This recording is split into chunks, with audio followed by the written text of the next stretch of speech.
സാക്ഷാൽ ബ്രഹ്മദേവൻ്റെ പുത്രനാണ് ആര്? നാരദർ. മുമ്പേ പറഞ്ഞു എല്ലാ സമയത്തും നാരായണ എന്ന് നാമം ജപിക്കുന്ന മഹാത്മാവാണ് നാരദർ. പക്ഷേ നമ്മളിപ്പോഴും നമ്മുടെ നാടൻ ശൈലിയിൽ നമ്മുടെ കുട്ടികളെപ്പോലും തെറ്റിദ്ധരിപ്പിക്കുന്ന, അല്ലെങ്കിൽ അവർ കേട്ടു വളരുന്ന തെറ്റായ ഒരു വീക്ഷണമുണ്ട്. നാട്ടിൽ ഏതെങ്കിലും ഒരുത്തൻ മോശക്കാരനായും മഴക്കാളിയായും പരദൂഷണം പറയുന്ന ഒരാളുണ്ടെങ്കിൽ നമ്മൾ ഉടനെ പറയും നാരദൻ എന്ന് വിളിക്കും, ഇല്ലേ? വിളിക്കാറില്ലേ? അല്ലെങ്കിൽ നമ്മൾ പറയും നാരദൻ്റെ സ്വഭാവം കാണിക്കരുത്. സത്യത്തിൽ നമ്മളെപ്പോലെയുള്ള അറിവില്ലാത്ത അവസ്ഥയിൽ മാത്രമാണ് നമ്മളതിന് വിധേയരാകുന്നത്. നമ്മൾ മനസ്സിലാക്കേണ്ടത് നാരദർ ഈ പറഞ്ഞ ദുർഗുണമുള്ള ആളല്ല. കാരണം ബ്രഹ്മദേവൻ്റെ പുത്രനാണ്. എല്ലാ സമയത്തും നാരായണ എന്ന് നാമം ജപിക്കുന്ന നാരദർ അങ്ങനെ ഒരു ദുർഗുണമുള്ള ആളാണ്, വഴക്കാളിയാണ്, പരദൂഷണം പറയുന്ന ആളാണ് എങ്കിൽ ആ നാരദർക്ക് ആ നാമം ജപിച്ചത് കൊണ്ട് നാരദർ ശ്രേഷ്ഠനായില്ല എന്നല്ലേ അതിൻ്റെ അർത്ഥം. അങ്ങനെയാണെങ്കിൽ നാരദർ ജപിക്കുന്ന നാരായണ മന്ത്രത്തിനാണ് അതിൻ്റെ പോരായ്മ. അപ്പോൾ നാരദരെ നമ്മൾ മോശമാണെന്ന് പറയുന്നുണ്ടെങ്കിൽ അതിലൂടെ നമ്മൾ ആരെ അപമാനിക്കുന്നത്? നാരദരെ അല്ല, നാരായണനെയാണ്. മനസ്സിലായില്ലേ?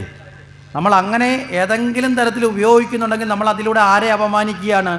സാക്ഷാൽ ഭഗവാനെ നാരായണനെ അപമാനിക്കുകയാണ്. കാരണം നാരായണ എന്ന 4 അക്ഷരം ഭക്തിയോടെ ജപിച്ചാൽ മോക്ഷം കിട്ടിയ ചരിതം പറയുന്നതാണ് അജാമിള മോക്ഷം ഭാഗവതത്തിൽ, അല്ലേ?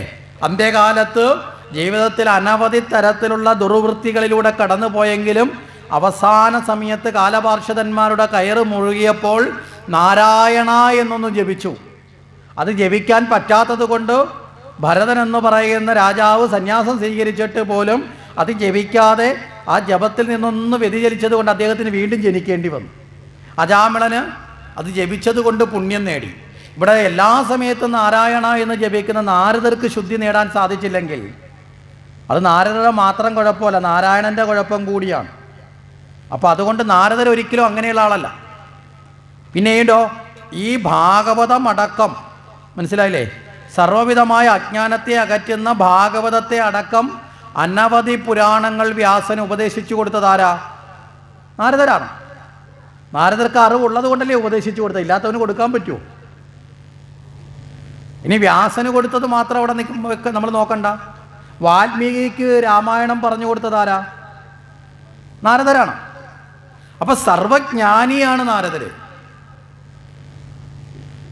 സർവവിധമായ ജ്ഞാനിയാണ് നാരദർ. ഇനി നാരദരുടെ പേരിൽ തന്നെ ഒരു പുരാണമുണ്ട്.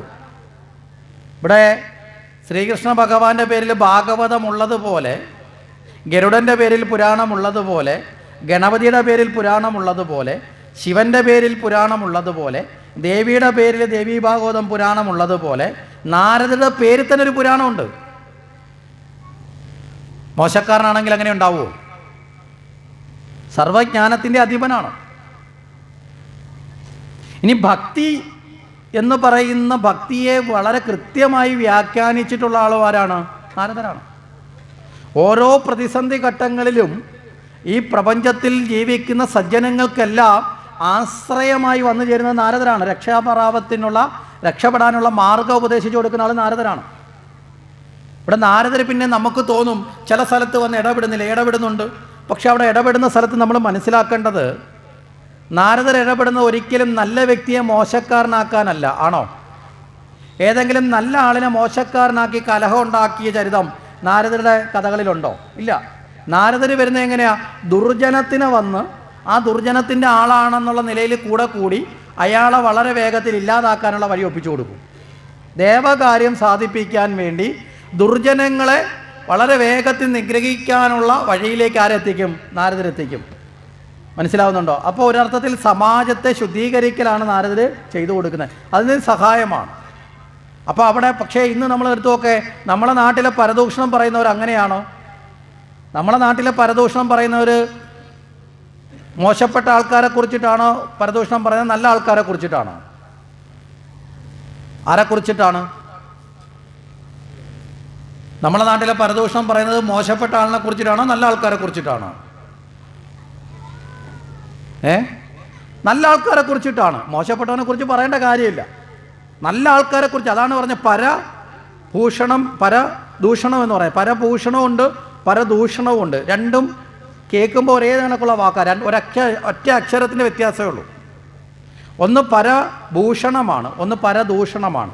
ദൂഷണം എന്ന് പറഞ്ഞാൽ എന്താ? ദുഷിപ്പിക്കുന്നത് എന്തോ, അതാണ് പരദൂഷണം. അതാണ് നാട്ടിൽ ചില ആൾക്കാർ രാവിലെ ഉറക്കം എണീക്കുന്നതിന് അതിന് വേണ്ടിയിട്ടാണ്. 10 പേരോടെങ്കിലും 10 പേരെ കുറ്റം പറഞ്ഞാലേ ചിലർക്കൊരു സംതൃപ്തി വരത്തില്ല. ആഹാരം കഴിച്ചില്ലേലും കുഴപ്പമില്ല, നാട്ടിലെ 10 പേരുടെ കുറ്റം കണ്ടുപിടിക്കുക, 10 പേരോട് പറഞ്ഞു കഴിഞ്ഞാൽ ഒരു ഏമ്പക്കം വിടും. കാര്യം എന്താ? വയറ് നിറഞ്ഞതിന് തുല്യ, വയറും മനസ്സും ഒക്കെ നിറഞ്ഞു എന്നതുപോലെ. അങ്ങനെയാണ് ചിലരുടെ ജീവിതം. അതാണ് പരദൂഷണം എന്ന് പറയുന്നത്. ദൂഷണം വെച്ചാൽ ദുഷിപ്പിക്കുന്നത്. ഇവിടെ ആ വാക്കിൻ്റെ അർത്ഥം നമ്മളൊന്ന് മനസ്സിലാക്കണം. പര എന്നാണ് പറഞ്ഞത്. പര, ആദ്യത്തെ ശബ്ദം പര എന്നാണ്. ഇവിടെ പരൻ എന്ന് പറയുന്ന വാക്ക് ആരാണെന്ന് ചോദിച്ചാൽ പരൻ ഈശ്വരനാണ്. മനസ്സിലായില്ലേ? പരൻ എന്നതിലൂടെ ഉദ്ദേശിക്കുന്നത് ഈശ്വരനെയാണ്. പരഭൂഷണത്തിലും പരനുണ്ട്. പരഭൂഷണം എന്ന് പറഞ്ഞാൽ എന്താ? ദുഷിപ്പിക്കുന്നതല്ല, അലങ്കരിക്കുന്നത്. മനസ്സിലായില്ലേ? മറ്റൊരാളെ പുകഴ്ത്തുന്നത് അല്ലെങ്കിൽ അയാളുടെ ഗുണത്തെക്കുറിച്ച് പറയുന്നതാണ് പരഭൂഷണം എന്ന് പറയുന്നത്. അപ്പോൾ ഒന്ന് ദുഷിപ്പിക്കുന്നതാണെങ്കിൽ ഒന്ന് അലങ്കരിക്കുന്നതാണ്. ഇവിടെ പരൻ എന്ന് പറഞ്ഞാൽ ഈശ്വരനാണ്. ഇപ്പം നമ്മൾ ഒരാളെക്കുറിച്ച് കുറ്റം പറയുമ്പോൾ ആ വ്യക്തിയിലുള്ള ഈശ്വര ചൈതന്യത്തെയാണ് നമ്മൾ കുറ്റം പറയുന്നത്, ആ വ്യക്തിയുടെ ശരീരത്തെയല്ല. നമ്മളിപ്പോൾ 2 പേര് പരസ്പരം കാണുമ്പോൾ നമസ്തേ പറയാറില്ലേ? നമ്മൾ എന്തിനെയാണ് നമസ്തേ പറയുന്ന? ആളിനെയാണോ നമസ്തേ പറയുന്നത് യഥാർത്ഥത്തിൽ? ആണോ? അല്ല. നമ്മൾ പറയുന്ന വാക്കിൻ്റെ അർത്ഥം എന്താ? നമ പ്ലസ് തേ, നമസ്തേ. നിന്നിലെ ഈശ്വരനെ ഞാൻ നമിക്കുന്നു. മനസ്സിലായില്ലേ? നമ്മൾ ആ വ്യക്തിയിലുള്ള ഈശ്വരനെ നമിക്കുന്നു, അതാണ് നമസ്തേ.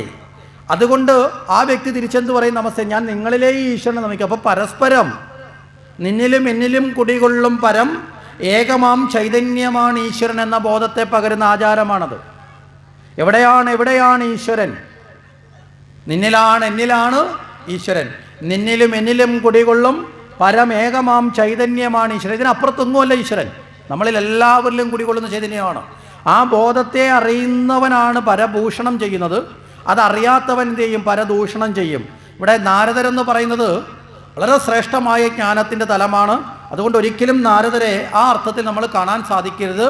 ആ നാരദരാണ് ഇവിടെ നിരവധി പുരാണങ്ങളുടെയും തത്വങ്ങളുടെയും ജ്ഞാനത്തെയും ഒക്കെ പകരുന്നത്. ആ ഉന്നതമായ തലത്തിൽ നമുക്ക് കാണാൻ നമുക്ക് സാധിക്കണം.